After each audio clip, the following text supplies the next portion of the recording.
5 atlet yang mendapat tajaan paling besar di dunia.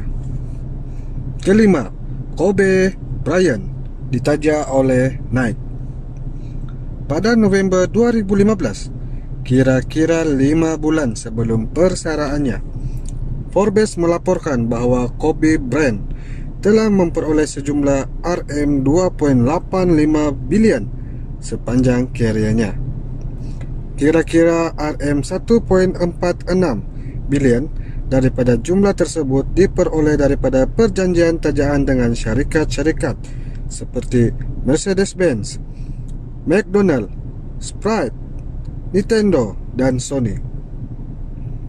Walau bagaimanapun, tajaan besar yang menyumbang kepada kekayaan tersebut adalah yang ditandatangani oleh Kobe bersama Nike. Kobe Bryant mula-mula menandatangani kontrak 4 tahun bernilai RM167 juta dengan syarikat pakaian sukan itu pada Jun 2003 selepas dibuang daripada Adidas. Kasut signature Nike oleh Kobe telah mencatatkan jualan bernilai RM439 juta pada tahun 2014. Pada tahun 2017, Kobe menerima layanan seperti Michael Jordan apabila Nike menganugerahkannya dengan kasut signature barunya berikutan persaraannya. Kini Kobe Bryant dianggarkan memiliki kekayaan bernilai 1.46 bilion. Keempat, Cristiano Ronaldo ditaja oleh Nike. Pemenang anugerah Ballon d'Or sebanyak 5 kali, Cristiano Ronaldo mempunyai tajaan yang tersangat banyak sehinggakan beliau digelar sebagai papan iklan bergerak. Di antaranya termasuklah Tech Heuer, Abbott Laboratories, Herbalife dan sudah tentu Nike. Pada tahun 2016, Ronaldo mengikuti jejak langkah LeBron James apabila beliau menandatangani kontrak seumur hidup dengan Nike.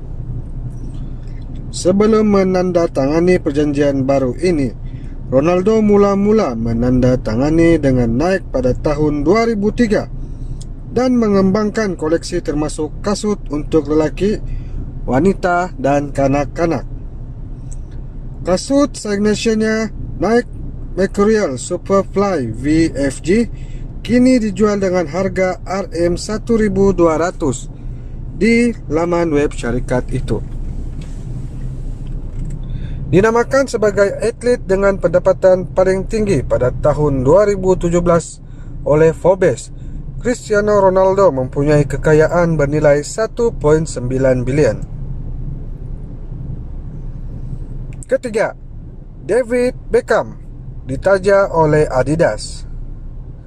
Seperti Neymar, Messi dan Ronaldo, David Beckham juga menikmati perjanjian tajaan dengan pelbagai syarikat mewah sepanjang kerjayanya sebagai bintang bola sepak.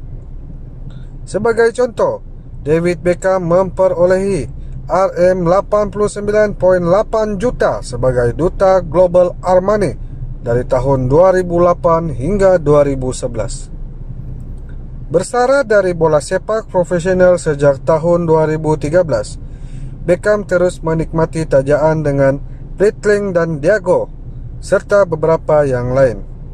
Pada Mac 2015, Forbes melaporkan bahawa pada tahun pertama persaraannya, Beckham mencatatkan pendapatan tertinggi dalam kerjayanya dengan RM313.8 juta pada tahun 2014. Adidas merupakan penaja terbesar David Beckham.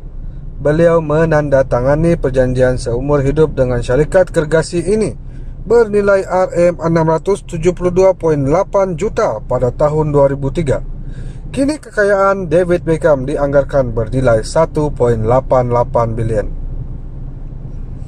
Kedua, Tiger Woods ditaja oleh Nike.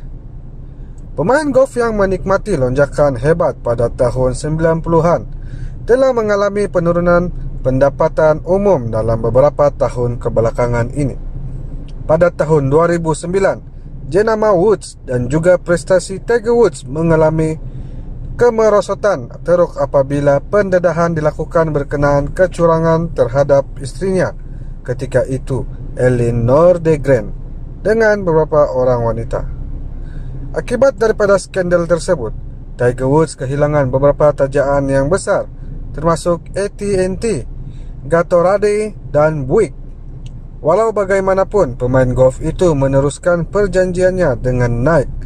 Malah Nike memperluaskan kesepakatannya dengan Woods pada tahun 2013. Hubungan Woods dengan Nike bermula pada tahun 1996 apabila beliau menandatangani kontrak 5 tahun bernilai 160 juta dan dilaporkan menjana Rm418 juta dari syarikat tersebut di antara tahun 2001 dan 2006. Kerjaya dan imej awam Woods sekali lagi menjadi buruk pada Mei 2017 apabila beliau ditemui sedang tidur di dalam keretanya di jalanan.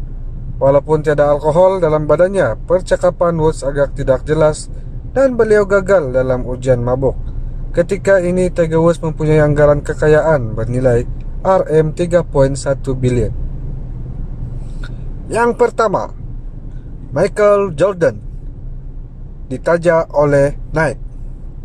Michael Jordan bukan hanya pemain bola keranjang yang paling terkenal dan disayangi sepanjang zaman, tetapi beliau juga adalah atlet yang mendapat tajaan terbesar dari Nike. Air Jordans diperkenalkan pada tahun 1994 dan sejak itu ia menjadi sebahagian daripada kasut sukan paling popular di pasaran global. Malah Michael Jordan masih menerima wang tajaan daripada Nike walaupun pada hakikatnya beliau tidak berada dalam gelanggang profesional sejak tahun 2003. Perjanjian di antara Nike dan Michael Jordan adalah selama 5 tahun dengan hanya Rm2.1 juta setahun. Ditambah dengan pilihan saham menurut ESPN, jenama Jordan perlu menjual kasut bernilai 16.7 juta pada tahun ketiga perjanjian itu. Hasil daripada penangan pengaruh Michael Jordan, Nike berjaya menjual Air Jordan 1S bernilai Rm233 juta dalam 2 bulan pertama. Ia dijual pada tahun 1985. Itu merupakan 30 tahun yang lalu dan menjelang Mei 2016, jenama Jordan menjana lebih daripada Rm10.46 bilion dalam jualan tahunan untuk Nike. Nike berkata Oktober 2015 bahawa mereka menjangkakan jenama Jordan akan bernilai 18.8 bilion dalam jualan tahunan menjelang tahun 2020. Perjanjian Michael Jordan dengan Nike menyumbangkan kepada kekayaannya yang dianggarkan bernilai 6.3 bilion.